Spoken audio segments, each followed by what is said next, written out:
In this week's vlog, we set sail in Cadoha once more, leaving the beautiful Scillian island of St Mary's and heading northwest to an anchorage squeezed between the islands of Tresco and Briar.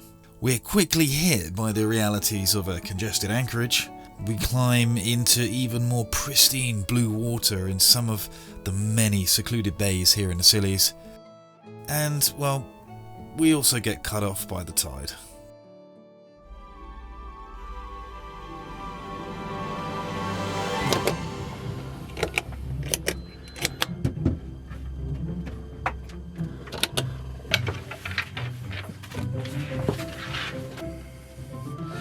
Before we go anywhere, ever, we always check the oil, water, belt, fuel, coolant, and just make sure there's no obvious signs of something being different in the engine bay. And that's why we try and keep the engine bay nice and clean, so any fresh oil spatters or gunk or anything will give us an indication that something is maybe worth looking at.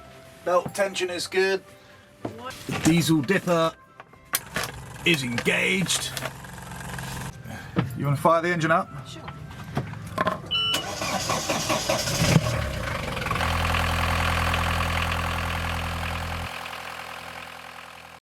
Engine's off. Now just watch out for the South Cardinal, and then we'll turn north, and then back round in between the islands. You can't see it right now. It just looks like you could just go through there.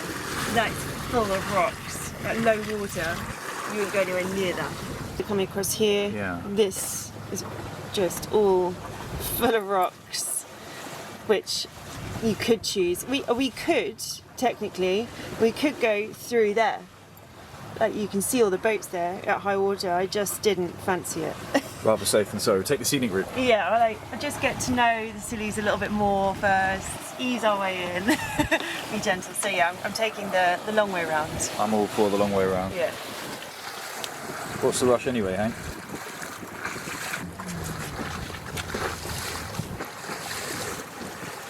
What about me? Yeah! Oh, what? Are you serious? Unbelievable. I hope you can swim to shore to take yourself to the toilet at the end of the day later, mate. Because I'm remembering this.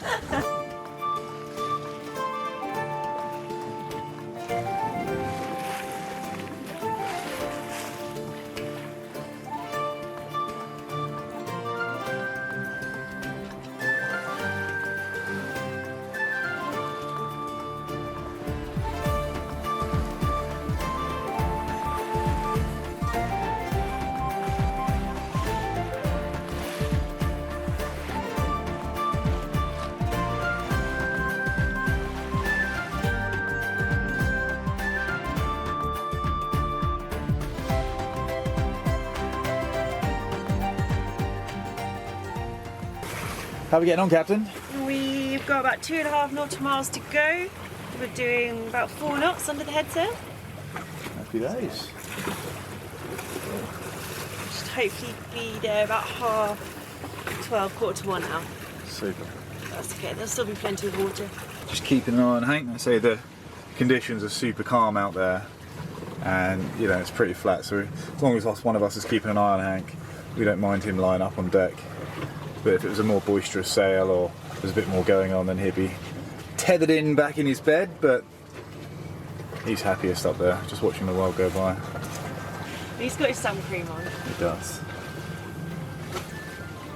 So even though the weather conditions are absolutely perfect in terms of, you know, we've got a little bit of wind which is pulling us forward, the sun's shining, everything's nice and calm, there is still a swell. It's not massive, but it is a reminder that you're sailing around a tiny little pinprick of an island in the middle of the Atlantic Ocean.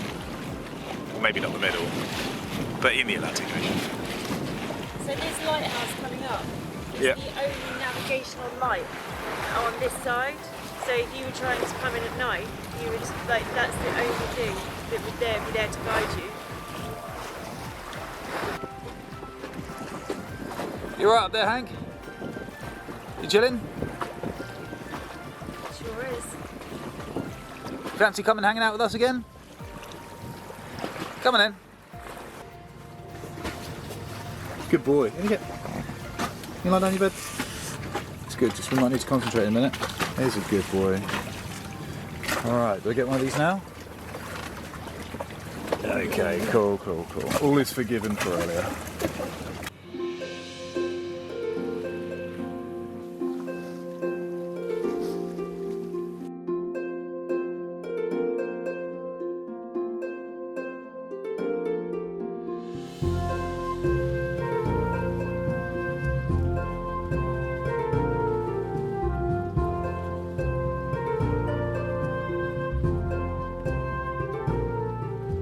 The aft view.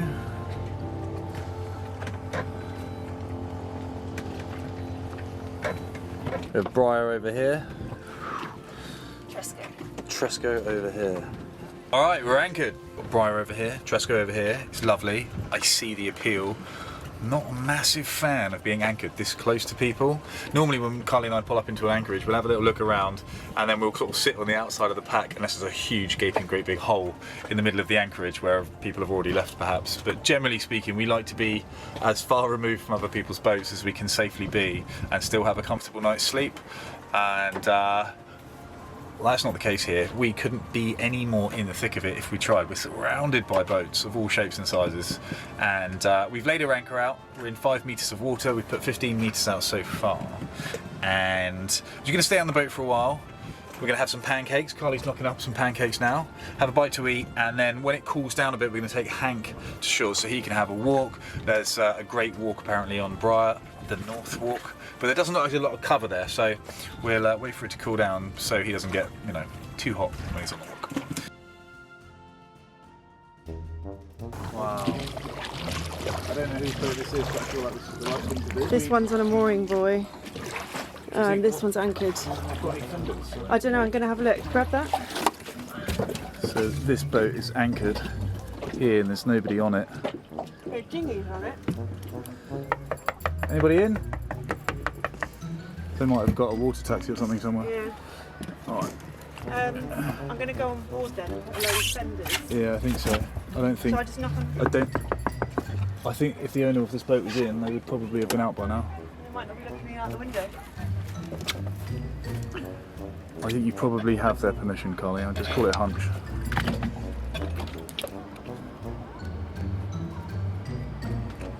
So we just sandwiched our dinghy in between these two boats. Try and push this one a little bit more out of the way. It seems to be like all along here that it hits quite low as well. It's their swim platform.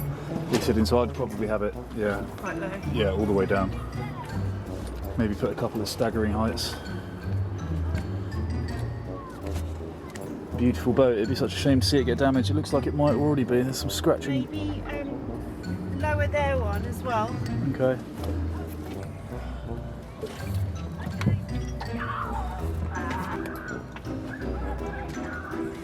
I might just leave them a note so they know why we've been on board. Okay.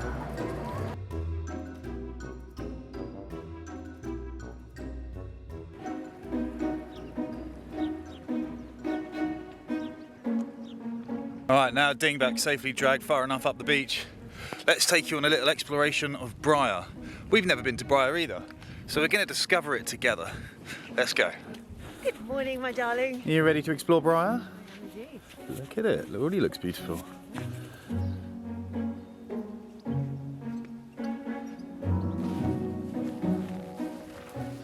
This is some of that plant life that just feels otherworldly. I'm so used to seeing bracken sort of intermixed with pine trees and forest. It just feels really strange to me to see bracken side by side with something that looks like it belongs in the south coast of Spain. Lemon marmalade.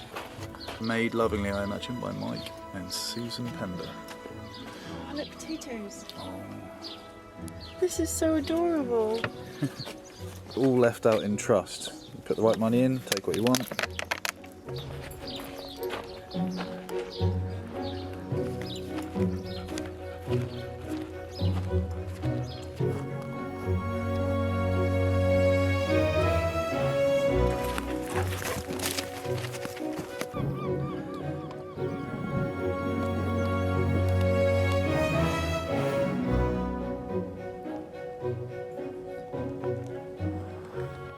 just heading up a heathland now.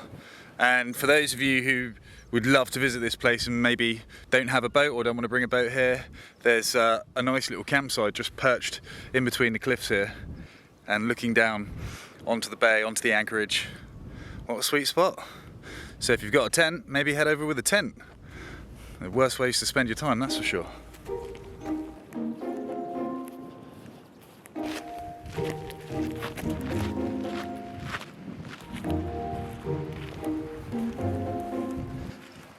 Lobster pots.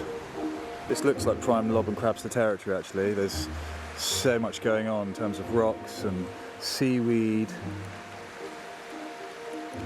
Crystal clear, beautiful water.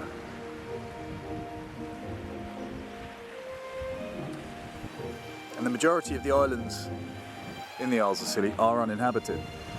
And they range from not a great deal more than just a small collection of rocks protruding from the sea to slightly larger islands you see over there with a bit more green and a bit more life on them.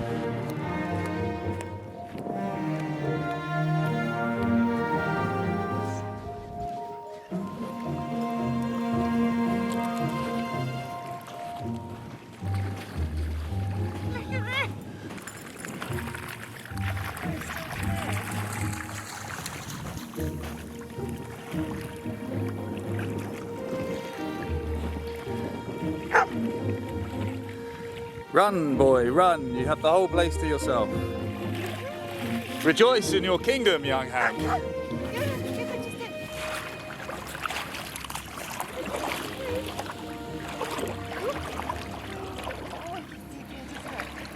An awful lot of the Scillies are restricted no-fly zones. You can't even take your drone off if you wanted to, and that's because there's an awful lot of air traffic.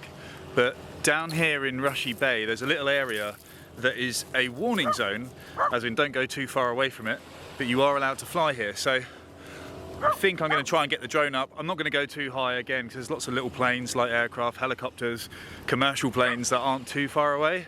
But I'm just going to get up a little bit and just try and give you a bird's eye view of what we're talking about here. Really try and capture the, God, this has got to be England's best kept secret.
.100% state of charge.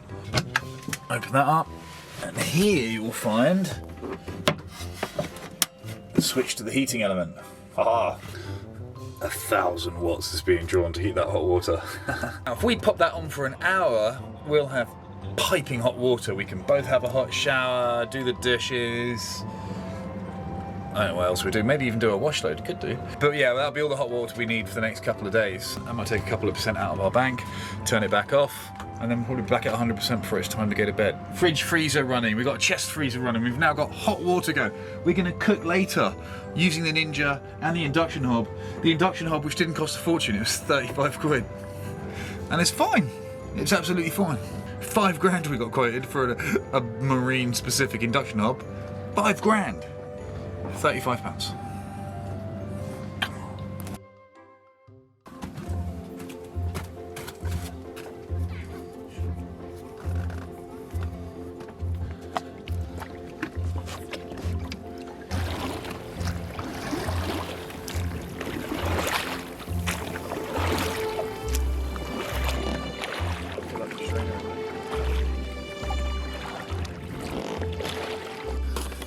Carly and Hank are abandoning ship. Oh no, Hank's not. Hank's on the side. Oh no, there he is, there he goes.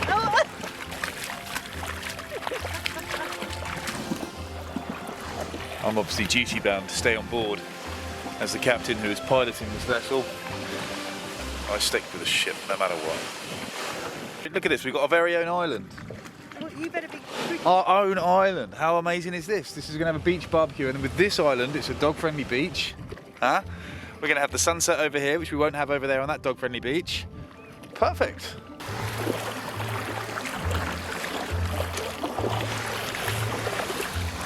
And there you have it, England's answer to the Bahamas.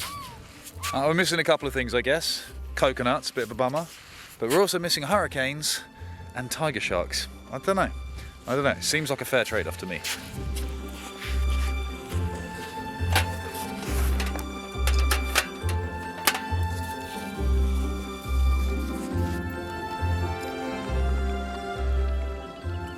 Would you like a glass of wine? I would love a glass of wine. Hidden sea. Awesome. Removing all plastics from the oceans. I like it.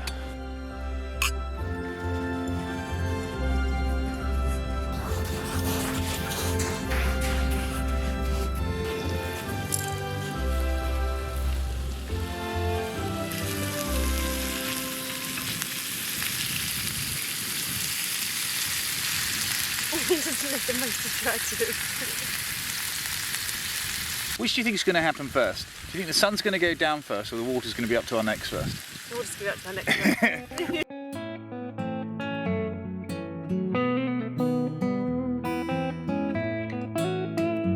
one. Hank is clutching onto dry land there. I think you have to know when to admit defeat, Hank. That's one of the lessons you learn in life as you get older. Hank, I have to admit, Hank, I've never seen anybody clutch to dry land with the tenacity that you clutch to dry land.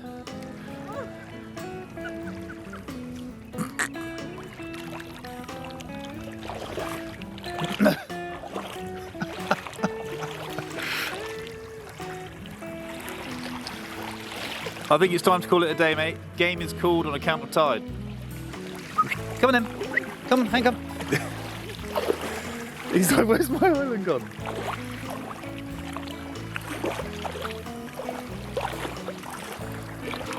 Oh, you're going to pick water. Yeah, it's everywhere. Yeah, now you're going to do it.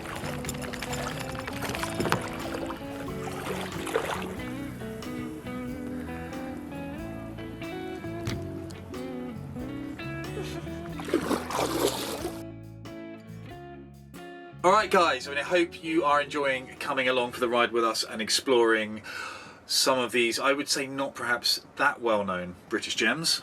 And also a massive thank you to loads of you, because we've got lots of new Patreons who have joined the team since the last video.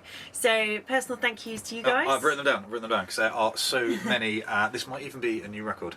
Apologies in advance for anybody's name I pronounce wrong. I feel like there might be one or two in this, but a huge thank you to the crew of Blue, who've just very recently joined, to Sherry Fleetwood, Raf Staples, to Philip Jaros, it could be Philippe Jaros, I'm not sure, but I hope one of those was right, fingers crossed, and to Morgan Law. Thank you very much for joining the team over on Patreon. There are more. There are more.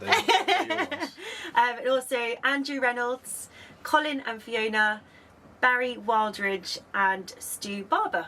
Thank you very much, guys. It's really, really amazing of you. And the more people that join the Patreon team, then the more cameras I can replace that I keep losing. No, hopefully the more focus we can put on making more videos, higher quality content videos, and just perhaps doing as best job as we can of really showcasing just how amazing some of the places we get to explore really are. They really are. All right, we'll see you soon. Bye for now.